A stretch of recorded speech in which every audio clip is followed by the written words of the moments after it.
Je dis toujours qu'Historiquement Vôtre est l'émission qui dépoussière l'histoire, mais particulièrement aujourd'hui, puisque David Castello va nous parler des origines de l'aspirateur. Tout à fait, tout à fait. Moi, vous savez, j'aime bien Internet, parce que Internet, ça a permis à des milliers de personnes de se rendre compte que des gens partageaient les mêmes passions de niche qu'eux.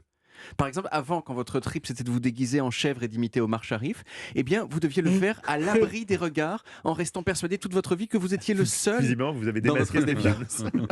Que vous étiez le seul dans votre déviance. Maintenant, vous tapez chèvre Sharif sur Internet et vous trouvez immédiatement les 15 autres personnes sur la Terre qui partagent votre passion. Ah oui, toi tu l'imites comme ça. Ah, et c'est quoi tes chèvres préférés? Tout ça. Et vous passez une vie meilleure. Eh bien, une des autres choses que Internet a révélé, à part les chèvres et Omar Sharif, c'est qu'il y avait plein de gens qui aimaient ce qu'on appelle en anglais le oddly satisfying, l'étrangement satisfaisant. C'est-à-dire toutes ces choses qui font du bien à regarder sans qu'on sache exactement pourquoi. Il y a des vidéos partout sur Internet, par exemple, de gens qui arrivent très très bien à couper du jambon. Vous voyez, et c'est vrai que quand on les regarde, c'est un petit peu apaisant. Il y a d'autres vidéos où des gens empilent des choses de la même taille les unes sur les autres pendant des heures et tout s'emboîte très bien et on se sent un petit peu bien, un petit peu apaisé. Et bien sûr, troisième catégorie, des vidéos où on voit des gens passer l'aspirateur sur une moquette sombre pour dessiner sur la crasse des autoroutes de propreté. Et ça, je pense que j'ai un petit peu exagéré quand je dis que c'était une niche, parce que cette satisfaction de l'aspirateur, beaucoup de gens la ressentent. Je pense que tout le monde ici, un petit peu. Pas vraiment. Visiblement, Olivier Pouls n'a jamais passé l'aspirateur. Ouais, Visiblement, ça. on embrasse sa compagne, Stéphane. Et Passez Stéphane, souvent Faut que je l'aspirateur. demande. Faut que je demande. Il faut vous demander la sensation que ça fait. En tout cas, moi, je Non, fais mais partie de ces gens-là. Moi, ça me détendait. J'avais un Hoover, mais un Ah non, vieux non, non. Hoover. Mais vous êtes passé à Dyson maintenant. on Non, le non, rappelle. mais je vous raconte une histoire. Vous savez, mais c'était comme une espèce de gros truc là, Avec qui un faisait gros de... sac derrière. Oui, qui avec se des bouchait. énormes sacs comme ça. Et j'adorais, ça faisait un bruit d'enfer. Oui, voilà. Et puis, J'adorais ça. Vous avez vraiment eu une adolescence vraiment excitante. et C'est puis vrai. ces petites routes, en tout cas, qu'on fait Ça sur la explique crasse, tout, c'est quand même hein. très, très agréable. Enfin, c'est Et- pas une Ferrari quand même. hein. Non, c'est vrai, pas tout Non. à fait. Ouais. Et ça m'a donné envie, moi, de savoir depuis quand ça existait, Ah oui. l'aspirateur, cet outil qui autorise ces kiffs gigantesques.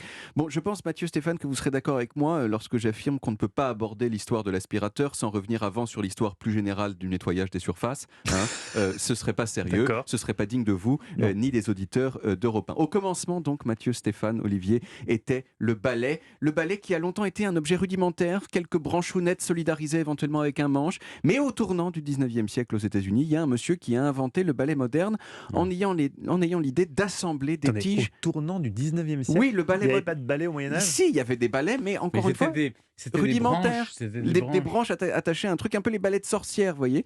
Et donc ce monsieur, c'est 1797, donc il a eu les moyens il a eu l'idée en fait d'inventer ce balai moderne en ayant l'idée d'assembler des tiges de sorgho.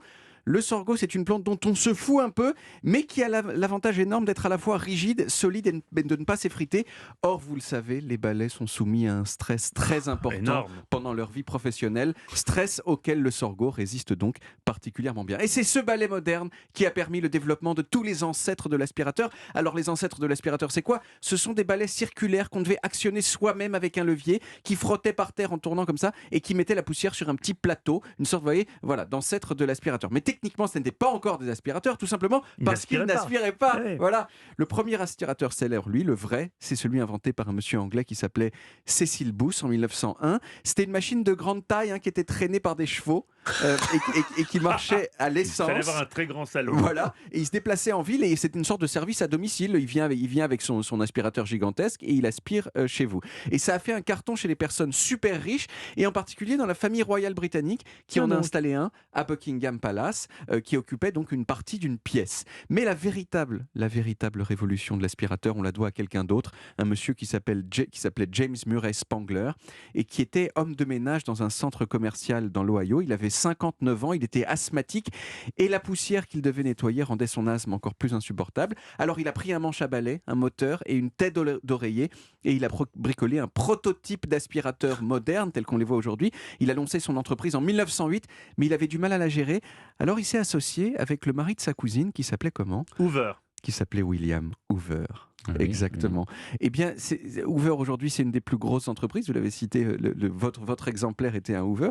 Stéphane, c'est une des plus grosses entreprises d'aspirateurs au monde. Et aux États-Unis, le mot Hoover, c'est même devenu un verbe qui veut dire passer l'aspirateur. Donc, vous en déduisez, parce que vous êtes vif, que James Murray Spangler, il a bien fait de s'associer avec le mari de sa cousine, parce que leurs aspirateurs ont cartonné, même si, bon, James, il est mort pas longtemps après 1915, il n'a pas vraiment beaucoup profité de son succès. Alors, et depuis, eh bien depuis, comme le dit Carol Gantz, qui a écrit un ouvrage qui fait autorité sur l'histoire de l'aspirateur, depuis, il n'y a pas eu beaucoup d'innovation dans l'aspirateur. Alors bien sûr, il y a eu Dyson avec ses trucs sans sac, que vous aimez. Oui, exactement. Oui, il n'y a pas de sac. Il y a eu le Ça se bouge pas. Roomba qui passe il y a eu le Roomba qui se passe l'aspirateur tout seul, le robot circulaire qui tourne un petit peu partout. C'est pas top, mais c'est quand même une petite innovation. Mais dans le fond, les aspirateurs de il y a 100 ans, ils aspiraient à peu près aussi bien que ceux d'aujourd'hui, et c'était déjà tout aussi jubilatoire de dessiner des autoroutes de propreté sur la moquette. Vous êtes un grand malade, David, et c'est pour ça qu'on vous aime aussi. Bien sûr. On va réécouter cette chronique où ça en podcast et sur toutes les applis audio et sur le site europe1.fr. Ça s'appelle Les Origines.